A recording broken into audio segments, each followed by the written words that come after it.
네, 지금까지 제가 이야기한 내용을 충분히 이해하고 공감하셨다면 치유를 하기 위해서 조금은 준비가 되셨을 거라 생각합니다.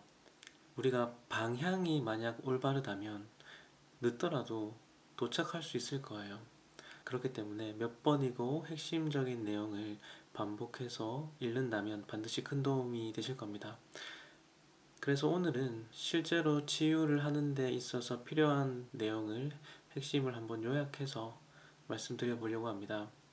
물론 내담자의 상황에 따라서 순서는 바뀔 수 있고 또 상담 시 드러난 증상에 따라서 그에 맞는 적합한 자극이 필요함을 강조하고 싶습니다. 첫 번째로 무의식에 숨겨놓은 심리서사와 감정을 발견하고 각각의 생각과 감정을 서로 연결하는 것이 필요하다고 했어요.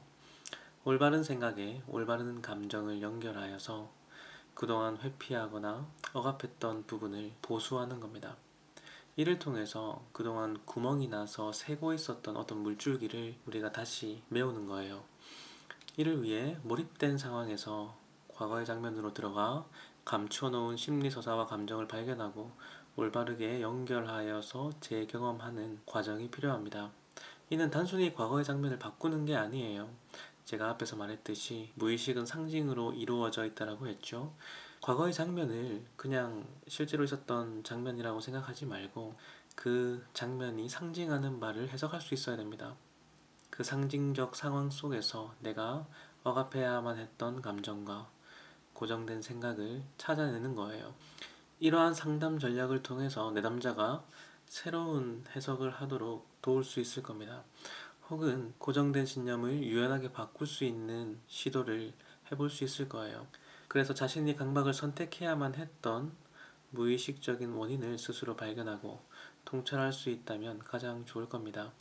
앞에 내용에서 제가 말했듯이 강박이 만들어지는 구조와 비율을 정확히 숙지하고 있다면 이러한 통찰을 하는데 큰 도움이 되실 거예요. 그러면 강박증에 대한 충동 자체가 바로 멈추지는 않더라도 그 충동이 어떤 구조와 이유로 일어나고 있는지를 자각하고 수용할 수 있게 됩니다. 그리고 두 번째로 감정을 통해서 중요성에 대한 인식을 확보해야 해요. 제가 중요성은 우선순위를 판별하도록 돕는다라고 했죠. 즉 강박적 행동을 멈추기 위해서 이 세부적이고 숨겨진 감정을 드러내는 활동을 통해서 강박 증상에 대한 어떤 중요도와 우선순위를 판단하는 훈련을 시도해봐야 됩니다. 이를 통해서 현실에서 강박 증상이 발현할 때 우리가 상담을 통해 새롭게 발견한 올바른 감정적 반응을 활용할 수 있으면 좋을 겁니다.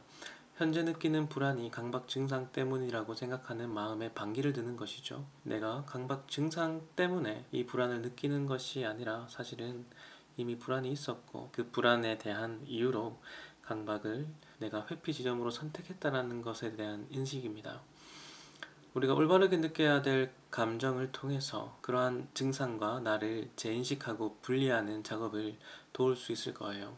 이러한 과정은 앞에서 제가 뇌과학적인 이해를 통해 현재 발생하는 고통을 뇌의 기능상의 오류이자 물리적인 상처로 바라보도록 도와준다라고 했어요. 그래야 내가 뭔가 이상해졌다거나 고칠 수 없다거나와 같은 그 증상이 만드는 어떤 고통을 가중해서 느끼는 것을 막을 수 있습니다. 현재 상태를 있는 그대로 뇌의 기능 이상이 생겼음을 수용하고 받아들이는 겁니다. 이것이 강박증 때문이라고 연결하고 있는 내 마음의 연결을 분리하도록 도와줄 거예요. 특히나 분노와 슬픔과 같은 각각의 숨겨진 핵심 감정을 드러내는 과정을 통해서 그리고 그 감정이 너무 클 경우에는 세부적으로 분화해서 구체화시켜서 소화하는 과정을 통해서 해당 감정을 내가 다시 드러낼 수 있도록 도와야 할 것입니다. 이러한 과정들은 사실 상담 진행 과정 속에서 수시로 발견해야 하고 그때마다 올바른 방법으로 분출할 수 있도록 도움을 줘야 할 거예요. 그래서 내 마음속에 어떤 신념과 상징들이 있는지를 알아내는 것이죠. 그리고 세 번째로는 비합리적인 핵심 신념을 발견하고 고정된 신념이죠. 이를 해체하는 과정이 필요할 겁니다. 딱딱하게 굳어서 유연성을 잃어버린 신념이 더 이상은 필요 없음을 알려줘야 돼요. 이 과정 역시 근원적인 불안과 강박 증상을 분리할 수 있는 계기를 마련합니다. 이제는 상황이 바뀌었기 때문에 그 고정된 신념 역시 수정되어야 함을 인식하는 겁니다. 내담자가 현재 가지고 있는 긍정적인 자원을 활용하면 더 좋을 거예요. 네 번째로, 이러한 작업을 통해서 성공적으로 강박 행동을 멈출 수 있는 힘이 확보가 된다면 심리서사 분석적인 기법을 활용해서 내 내면의 정신적 균형을 맞추는 상담을 진행하면 좋을 겁니다.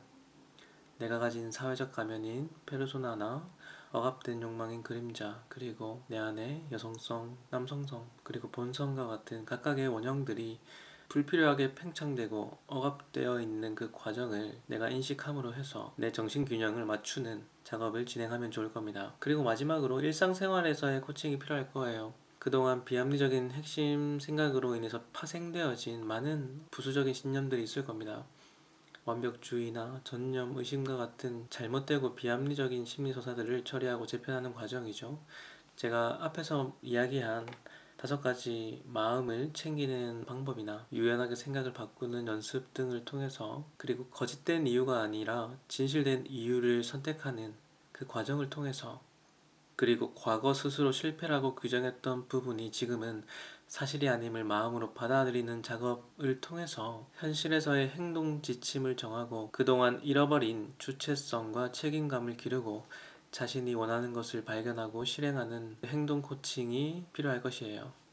제가 지금까지 설명한 이러한 과정들을 통해서 우리는 최소한 제가 지금부터 이야기하는 5가지 질문에 답을 할 수 있어야 될 겁니다. 그리고 이 질문에 대해서 내가 감정적인 통찰을 반드시 해야 될 거예요. 첫 번째는, 어떤 고정된 신념과 고정된 자아가 있어서 나를 가두게 되었는가? 나를 가두고 있는 그 틀이 어떤 것인가? 그 틀을 만드는 고정된 신념, 생각, 그런 것들이 무엇일까에 대한 답을 할 수 있어야 될 겁니다.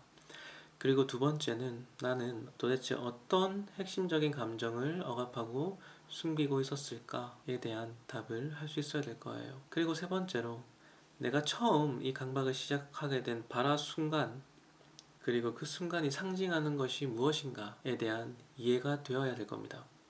그리고 네 번째로, 내 과거 어떤 경험들이 그 강박을 처음 시작하게 된 그 발화 순간에 만든 그 상징을 만들어냈는지를 알 수 있어야 될 거예요. 그리고 5번째로, 내가 근원적으로 만들고 있는 이 불안, 이것에 대한 근본 원인적인 구조를 알 수 있어야 될 겁니다. 특히 강박증의 경우는 일어나서는 안 되는 그들만의 도덕적인 저항이 있어요. 도덕적이고 사회적이기 때문에 강력한 영향력을 가지고 있는 것이죠. 그래서 자신이 틀렸다라는 인식을 더하기 힘들다고 했습니다. 이러한 부분을 파악하는 것도 꼭 필요할 겁니다. 사실 이렇게 만들어져 있는 내 마음속 규율이 깨지게 된다는 것은 굉장히 두려운 일이에요.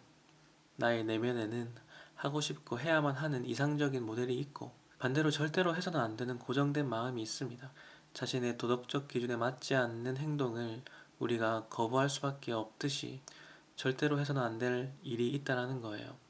그것은 어쩌면 개인화된 터부라고 볼 수도 있을 겁니다. 그렇게 내가 만든 그 기준과 규율이 깨져버릴까봐 두렵고 불안한 마음이 강박이라는 증상으로 우회되어서 표현되는 거예요. 예를 들어서 내가 도덕적으로 보호해야 하고 오히려 소중하게 생각해야 될 친구들이나 부모를 공격하는 상상이 떠오르기도 하고, 내가 가장 믿어야 될 배우자를 외도나 어떤 도덕적인 문제가 있지 않는지에 대해서 강박적인 의심이 들기도 하고, 돈을 도난당하거나 화재가 발생하는 것과 같이 나의 실수로 인해서 의심받고 질책받는 것에 대한 극도의 불안을 느끼기도 하고, 부모의 기대를 충족시켜 드리는 게 당연히 효도를 하는 거라 생각하고, 그렇지 않으면 내가 불효를 저지르는 나쁜 사람이라는 인식이 있고, 이렇듯 자신의 심리서사가 도덕적 상황과 결합한 상태로 내 내면 안에 존재할 가능성이 큽니다. 이것은 생존과 연관한 굉장히 중요한 부분이면서 동시에 이 개인화된 규율이 깨지면 큰일 난다는 아주 큰 공포가 있을 겁니다. 제가 앞에서 말했지만 인간은 가치관을 지키기 위해서 죽음을 선택하기도 한다라고 했어요. 자신만의 어떤 신념이죠. 그만큼 내가 만든 그 개인화된 규율과 도덕적인 터부가 깨지는 것은 내 마음의 입장에서는 가장 큰 타격일 겁니다. 그것만은 받아들이고 싶지 않기 때문에 다른 출구가 필요한 거예요. 그것이 강박입니다. 자신은 원래 이러한 개인화된 터부 속에 안전하게 있어야 할 존재지만 그 세상이 붕괴될까봐 무서워서 숨기고 옮겨야만 했던 다른 감옥이 바로 강박인 거예요. 이는 마치 자기불구화 전략을 취하는 것과도 조금은 유사한 느낌이 있어요. 자기불구화란 미래에 일어날지도 모르는 실패로부터 나를 보호하기 위해서 만들어 놓은 어떤 핑계 지점과도 같습니다. 강박증 역시 자신의 능력을 직접적으로 평가받는 것을 회피하곤 합니다. 아예 평가받지 못하도록 방해물을 미리 만들어 놓는 거죠. 강박증이 있기 때문에 자신의 능력을 원천적으로 평가받을 이유가 없어지는 겁니다. 내 자존심이 망가질 이유가 없어지는 거죠. 사실 이러한 부분을 인정하고 수용하는 것은 쉽지 않을 거예요. 하지만 분명한 것은 강박증을 몇십 년간 지속해서 죽을 때까지 반복하더라도 결국 남는 것은 고통밖에 없다라는 진실입니다. 이것을 항상 마음에 담아야 해요. 자신에게 연민을 느껴야 됩니다. 이는 강박이 거짓된 진실이라는 의미예요. 이걸 하면 할수록 나는 더 거짓된 삶을 살아야 한다는 겁니다. 여러분들이 이를 뼈저리게 느끼고 내가 다시 나로 돌아오는 계기로 삼으셨으면 좋겠습니다.